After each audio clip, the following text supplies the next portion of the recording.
Kehidupan di bumi awalnya begitu sangatlah damai. Seseorang yang sedang menikmati kegiatan mereka kesehariannya ditampilkan seorang pria yang begitu sangat kerja keras di tiap harinya, mulai kerja paruh waktu, gym, dan disimpulkan juga dengan hasil kerja kerasnya. Menurut pria tersebut, dia akan menikmati kehidupannya dengan keuangan yang begitu sangat baik, dan tentunya akan menikmati kehidupan yang sangat menyenangkan. Ya, pria itu adalah MC kita kali ini, bernama Sangwoo. Seorang mahasiswa memutuskan untuk mengikuti program kebangkitan pada hari biasa, sebuah sistem yang memungkinkan bahkan orang biasa untuk mempelajari keterampilan. Pemerintah telah melanjutkan program kebangkitan ini sejak beberapa tahun yang lalu. Dengan demikian, sebagian besar penduduk mengambil program dan terbangunkan. Sangwoo juga berpartisipasi dalam program seperti yang lain dan menampakkan keterampilan sebagai skill cloning. Orang-orang di sekitarnya mengira cloningan itu hanya sebuah ilusi saja.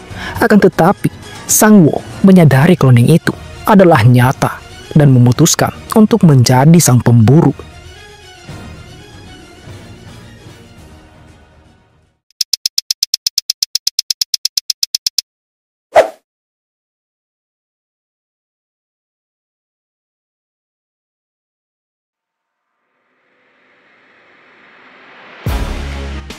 Chapter sebelumnya, di mana kita bisa melihat ketika asap mulai memudar, sebuah bentuk cloning mulai dari lengan dan kaki mulai terlihat.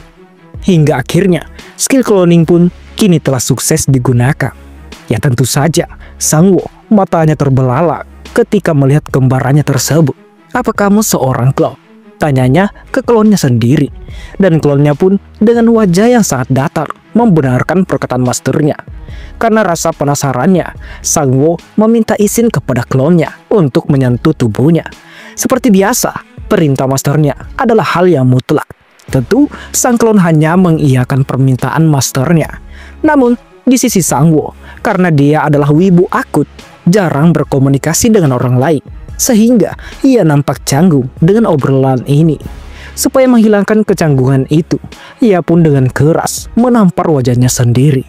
Setelahnya, ia langsung saja menyentuh tubuh klonnya sendiri. Ini adalah tubuh fisik yang nyata. Ini jelas bukanlah sebuah ilusi, gumamnya di dalam hati.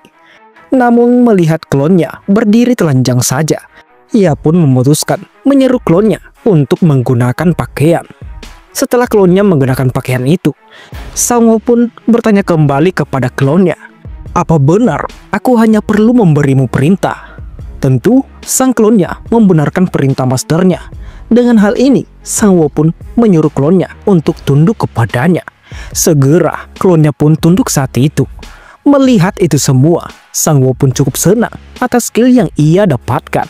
Menurutnya, dirinya tidak perlu berbicara keras untuk memerintahkannya. Sekali lagi, Sangwoo meminta klonnya untuk berdiri, dan klon pun berdiri saat itu. Karena belum puas, Sangwoo pun meminta klonnya untuk mengulanginya berkali-kali, sehingga membuat sang klon mulai kelelahan. Keringat mulai bercucuran di wajahnya saat itu. Melihat klonnya kelelahan, Sangwoo berpikir apabila stamina klon sepertinya sama dengan miliknya. Namun, di tengah dirinya berpikir hal demikian, tiba-tiba saja ponselnya berdering saat itu. Mengetahui jika temannya bernama Gyeongdo memberi pesan kepadanya, ia pun membaca pesan tersebut, di mana temannya bernama Gyeongdo bertanya mengenai skill apa yang didapatkan Sangwoo saat awaken. Karena temannya cukup penasaran dengan skill yang ia dapatkan, ia pun membalas pesan Gyeongdo, di mana ia menjawab jika dirinya tidak tahu dengan skillnya. Tak kala mengirim pesan tersebut, balasan dari Gyeongdo kini telah muncul. Ia bertanya, "Apa kamu mendapatkan skill yang ampas?" Tanyanya yang begitu penasaran. Dan Sangwoo pun membenarkan pertanyaan Gyeongdo. Tentu saja, itu membuat Gyeongdo tertawa terbahak-bahak mengetahuinya. Di mana Gyeongdo berasumsi, apa Sangwoo mendapatkan semacam skill berbaring. Karena Sangwoo selalu mengurung diri di rumah. "Kurasa tidak ada yang bisa membantumu." "Haha, sialan. Kamu seharusnya lebih aktif seperti bosmu ini, sehingga citramu bisa menjadi lebih baik dan membantumu mendapatkan beberapa skill yang baik itu." Membaca pesan tersebut tentu saja membuat Sangwoo mulai kesal. Namun, karena kurang fokus kepada klonnya yang sedari tadi melakukan permintaannya, dan tiba-tiba saja notis sistem pun kini muncul, di mana stamina Sangwoo kini bertambah 0,001. Melihat notis tersebut, ya tentu saja membuat Sangwoo terkejut melihatnya. Namun, panel pun berpindah, tepatnya di negara Amerika. Dijelaskan identitas dari pria tersebut. Dia adalah hunter bernama George Lucas, sang pemilik skill blink. Dia adalah ranker kelas A Amerika dan pemimpin grup Enlightenment. Dia juga orang pertama yang menyelesaikan dungeon Menara Odin, yang tak seorang pun bisa berhasil menaklukkannya. Setelah dijelaskan identitas dari karakter baru ini, kini panel pun berpindah di bangunan utama grup Enlightenment, di mana saat itu sekretaris grup Enlightenment datang memberi kabar kepada Lucas jika sampai saat ini dianalisis bahwa di antara seluruh populasi 300 juta orang ini, 80% warga telah menjadi Awaken. Mendengar informasi tersebut, Lucas pun bertanya balik, apa benar begitu? Lalu, berapa lama waktu yang dibutuhkan untuk mencapai 100%? Dari data tentang jumlah orang yang berpartisipasi dalam program Awaken setiap tahunnya, kita dapat berharap akan selesai dalam waktu 5 tahun. Wah, 5 tahun ya, itu tidak akan lama. Aku akan menunggu sampai saat itu tiba, balas Lucas sambil menatap indahnya kota Amerika di malam hari itu. Singkat cerita, beberapa hari telah berlalu. Di pagi hari yang cerah, di mana kita bisa melihat klon Sangwoo sedang menerima perintah untuk selalu berlari di taman dekat rumahnya. Tentu saja, untuk menambah stamina milik Sangwoo itu sendiri. Kita bisa melihat juga apabila klon Sangwoo sudah begitu sangat kelelahan. Kini wajahnya mulai pucat. Namun, karena belum ada perintah untuk berhenti berlari, klon itu pun terus-menerus hanya bisa berlari saat itu. Dan di sisi yang lain, ternyata ada dua pria yang sudah beberapa hari selalu memerhatikan klon Sangwoo. Mereka berdua sudah jelas mengetahui jika klon Sangwoo selalu setiap harinya berlari seperti itu, terus-menerus hanya memaksa batasannya. Melihat dari tingkah mereka berdua, nampak mereka cukup cemas melihat klon tersebut, mengira klon Sangwoo bisa saja pingsan karena memaksakan dirinya. Syukurnya setelah beberapa menit telah berlalu, klon Sangwoo pun telah mencapai batasnya, di mana ia sedang duduk beristirahat di saat itu. Ketika ia sedang berusaha menormalkan nafasnya, tiba-tiba saja seseorang menawarkan sebotol air kepadanya. Karena klon hanya mendengar perkataan masternya, bukannya menerima tawaran tersebut, ia pun segera pergi dari tempat itu. Dengan tingkah sang klon tadi, ya tentu saja membuat orang tua itu cukup terkejut. Ia bertanya-tanya, nampaknya anak itu sepertinya seorang introvert, ungkapnya di dalam hati sambil menatap kepergian klon Sangwoo. Singkatnya, kini panel berpindah di kediaman Sangwoo saat ini, di mana saat itu Sangwoo sedang menimbang berat badannya. Melihat berat badannya kini mulai turun sangat drastis, ia pun hanya nampak terdiam sesaat. Dan ya, kita bisa melihat perubahan tubuh Sangwoo saat ini. Kini, ia tidak gemuk lagi. Jelas, sekarang ini, ia nampak sangat ramping dan mulai tinggi saat itu. Namun, dirinya merasa, entah bagaimana, dirinya terus-menerus merasa lapar. Karena hal tersebut, dirinya harus makan 2 kali lipat dari jumlah makanan yang biasanya dirinya makan.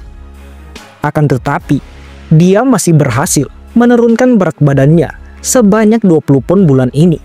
Menurutnya, dia sama sekali tidak melakukan apa-apa saat ini, tetapi tubuhnya menjadi lebih bugar setiap harinya. Dan sepertinya dia juga menjadi lebih sedikit tinggi. Oleh karena itu, ia pun segera memeriksa status window-nya, di mana muncul sebuah notis apabila stamina, daya tahan, dan refleksnya kini telah naik sebanyak 0,001. Ya tentu saja, itu membuat Sangwoo cukup senang. Dirinya bergumam, memang benar kalau dikatakan skill yang dapat keluar biasanya berhubungan dengan keinginan batin seseorang. Namun, ada sesuatu yang dirinya temukan saat menggunakan klon yang pertama. Rasa sakit dan kelelahan yang diderita oleh cloningnya itu tidak akan mempengaruhinya. Kedua, itu akan hilang begitu saja jika klonnya rusak atau menggunakan energi yang melebihi batasnya. Ketiga, setiap kali tubuhnya berubah, klonnya akan langsung meniru penampilan yang sebenarnya. Dan keempat, meskipun dirinya berada jauh dengan klonnya, namun masih mungkin untuk memberi perintah hanya dengan memikirkannya di kepalanya sendiri. Dan yang kelima, cloning tidak bisa menggunakan skill cloningnya. Meski jika klon bisa menggunakan skill cloningnya, mungkin ada jumlah klon yang tak terbatas. Menurutnya, itu sesuatu hal yang mustahil. Ketika ia memikirkan itu semua, ia pun mengingat ketika dirinya sedang menelusuri Wiki Hunter. Ya, itu adalah sebuah website membahas mengenai tentang hunter di dunia ini. Namun, ketika ia mengecek suatu web itu, ia pun penasaran dengan penjelasan statistiknya, di mana web tersebut menjelaskan stat 1 adalah batas untuk pria dewasa yang belum awaken. Ada statistik normal dan statistik khusus, tetapi sebagian besar yang awaken hanya memiliki sebagian dari statistik normal yang dipilih dan dibuka, dimulai dari regenerasi, resistensi, vitalitas, mentalitas, dan lain-lain. Itu adalah beberapa dari statistik khusus. Dan cara untuk membuka jenis statistik khusus ini itu tidak diketahui kecuali beberapa pengecualian. Ya tentu hanya dengan pelatihan dasar, bahkan sangat sulit untuk meningkatkan 0,001 statistik setiap harinya. Ketika ia mengingat situs Wiki Hunter tersebut, ia pun nampak tersenyum. Walaupun dirinya mendapatkan statistik khusus dari skill klonnya, namun menurutnya, karena klonnya itu berlatih tanpa istirahat dan melakukan segala yang mereka bisa untuk menjalankan perintah yang diberikan, dia selalu bergerak sampai dia mencapai batasnya. Dan itulah mengapa dia bisa meningkatkan statistik dirinya dengan begitu cepat. Jadi, apa itu berarti? Dirinya bisa memiliki total peningkatan 70 poin stats jika dia pindah bersama klonnya dan dilatih. Namun ya, itu tidak mungkin dirinya bisa bertahan dalam pelatihan yang begitu sulit, gumamnya di dalam hati. Dan di tengah dirinya berpikir hal demikian, ia pun mengambil sebuah formulir pendaftaran sebagai member dalam satu tempat gym di sana. Ya tentu saja sambil menatap layar di komputernya dan melihat formulir tersebut, ia pun kini memiliki ide yang sangat bagus. Sambil tersenyum, ia pun berpikir bahwa dia akan menjadi kepala dari klon-klonnya nanti dan memerintahkan klonnya untuk mengerjakan sebuah yang dibutuhkannya.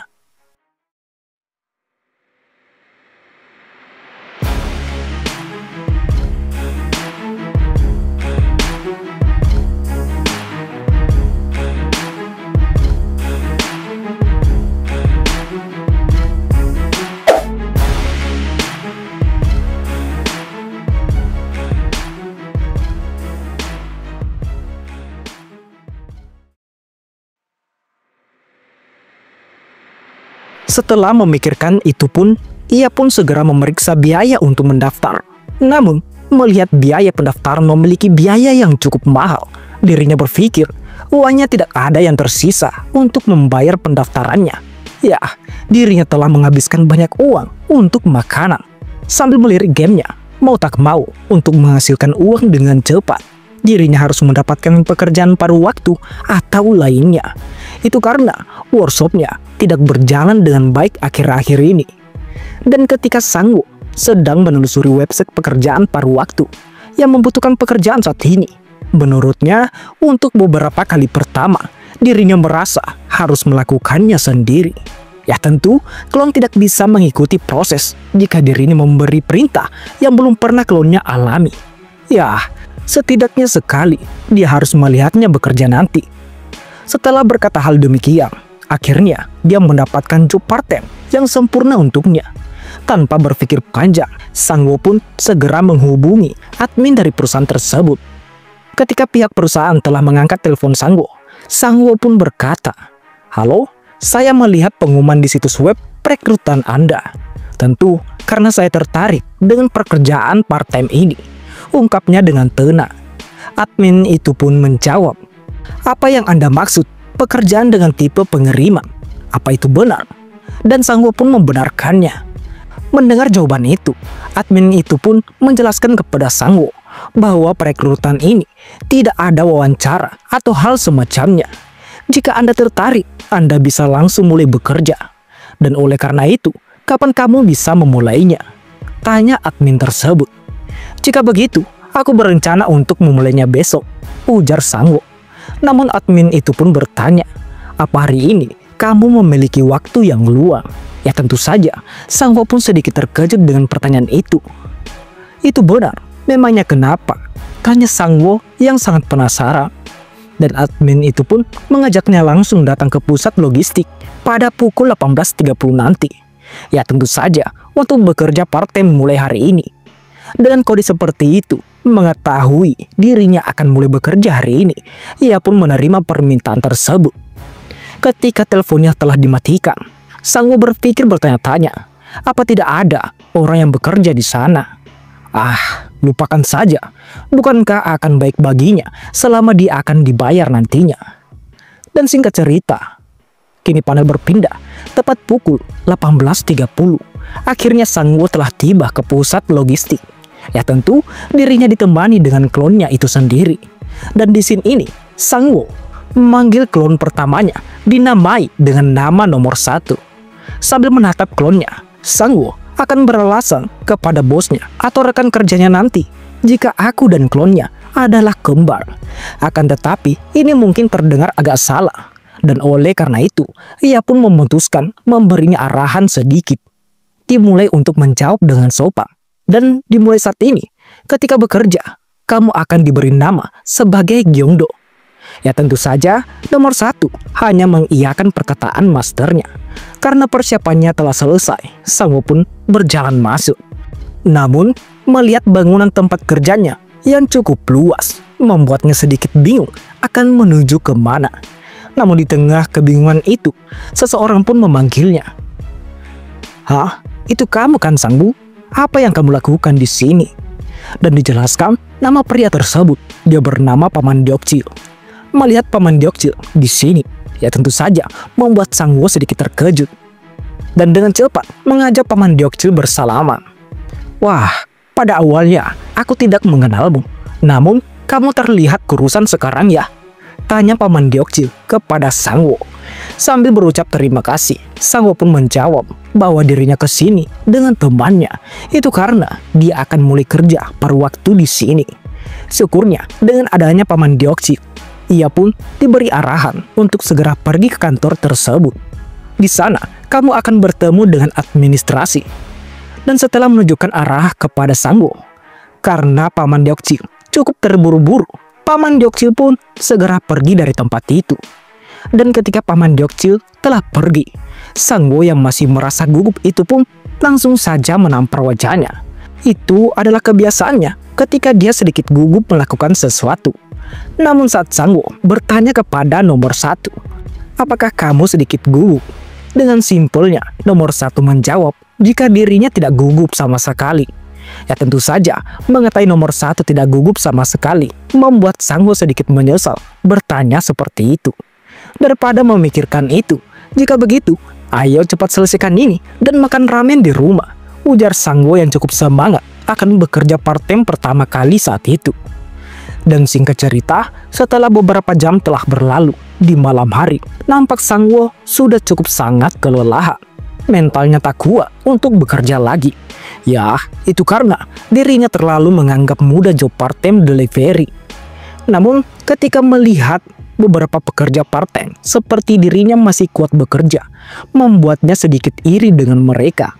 Ia berpikir, sepertinya orang-orang itu memiliki semacam skill untuk memindahkan barang-barang yang cukup sangat berat.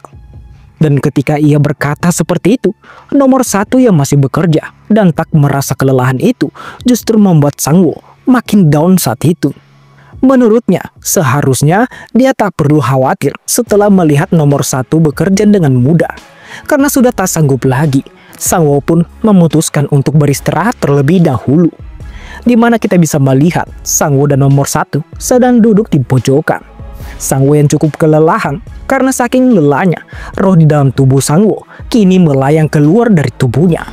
Namun, tiba-tiba saja Paman Deokcil datang dan memberinya sebotol minuman untuk mereka minum. Kamu harus minum sesuatu saat kamu berkeringat seperti itu. Aku juga punya makanan. Jadi, kalian berdua makanlah, ujarnya sambil tersenyum kepada mereka berdua. Melihat kebaikan Paman Deokcil, ya tentu saja Sangwo begitu sangat berterima kasih dengan tawaran tersebut. Sambil duduk, Paman Deokcil cukup kagum dan penasaran kepada nomor 1. Menurutnya, kawanmu ini sosok pekerja keras tanpa berbicara sedikit pun. Ah iya, siapa namamu? Tanya Paman Deokcil. Dengan sopan, nomor 1 menjawab jika namanya adalah Kim Gyeongdo. Tentu, Paman Deokcil cukup kagum sesuai dengan namanya. Kamu cukup terdengar sangat jantan. Dan omong-omong, apa kamu baik-baik saja, Sangwoo? Sepertinya ini adalah pertama kalinya kamu bekerja jenis pekerjaan seperti ini. Mendengar pertanyaan tersebut, Sangwoo pun membenarkannya. Menurutnya, ini terasa cukup melelahkan baginya. Ah, begitu ya. Tapi, tetap saja, kalian berdua punya nyali yang kuat. Di mana Paman Deokcil menjelaskan kepada mereka bahwa sebenarnya kebanyakan dari mereka melarikan diri ketika mencapai batasnya. Mendengar penjelasan itu, sebenarnya ia tidak sekuat itu, Paman. Jika bukan karena saldoku di bank saat ini, aku juga pasti akan kabur, ujar Sangwoo di dalam hatinya. Namun di balik lamunannya itu, Paman Deokcil tiba-tiba bertanya, universitas apa yang Sangwoo masuki saat ini? Dengan sopan, Sangwoo menjawab jika dia berkuliah di Universitas Gyeonggu. Menurut Paman Deokcil, itu universitas yang sangat bagus. Kamu pasti sudah belajar dengan sangat giat. Namun di tengah mereka sedang asiknya mengobrol, di mana nomor 1 sedang minum. Ya, layaknya orang yang tak pernah minum selama 1 minggu. Dan lucunya, mereka berdua yang sedari tadi mengobrol, tak sadar akan hal itu. Dan kembali ke obrolan Paman Deokcil dan Sangwoo. Paman Deokcil berkata, jika jangan merendahkan seperti itu, Sangwoo. Aku tidak mengharapkan hal lain. Jika putriku bisa masuk ke universitas juga.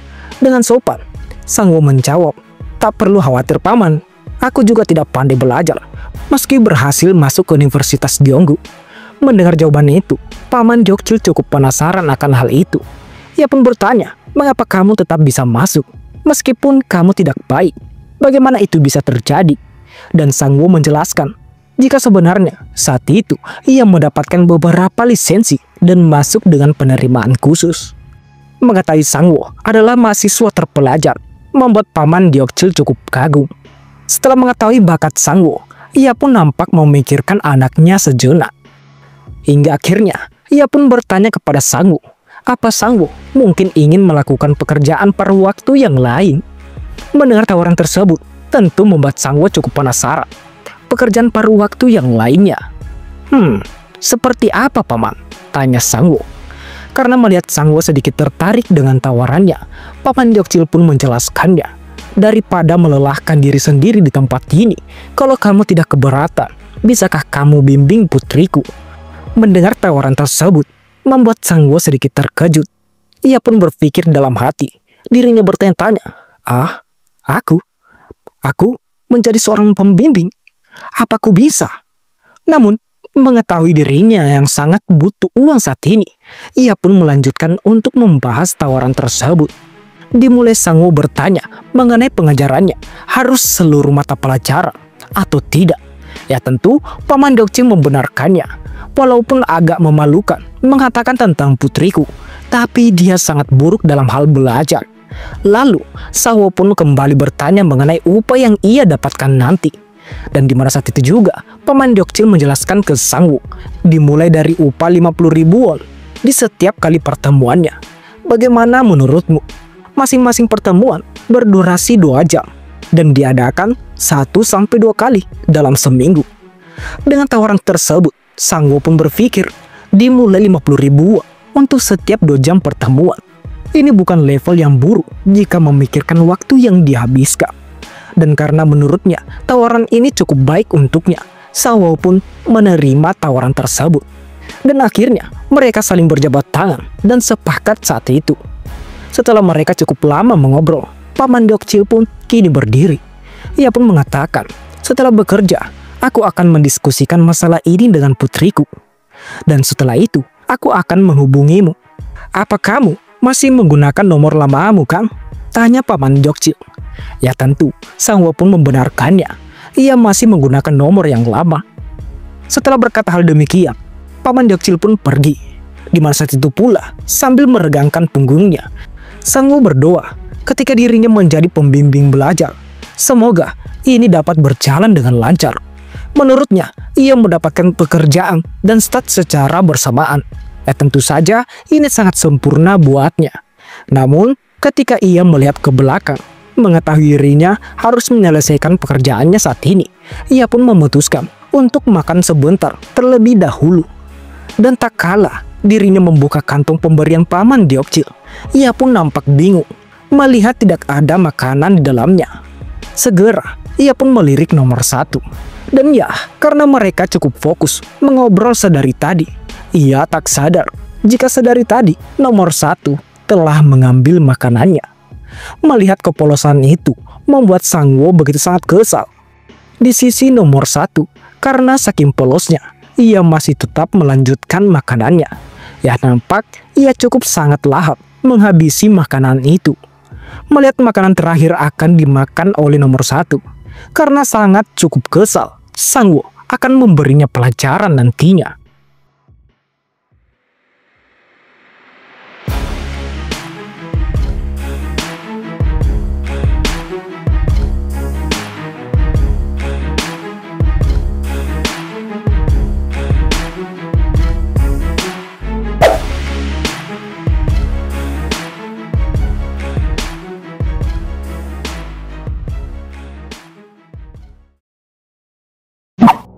Par hari ini telah selesai.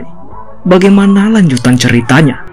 Jadi, bagi teman-teman yang ingin lanjutan cerita kali ini, teman-teman bisa support Mimin lewat like, komen, dan jangan lupa subscribe channel ini. Dan bagi teman-teman yang ingin support beliin Mimin kopi, teman-teman bisa cek link di deskripsi. Di sana ada link sawernya Mimin. Oke, mungkin sampai di sini saja video kali ini. Terima kasih semuanya.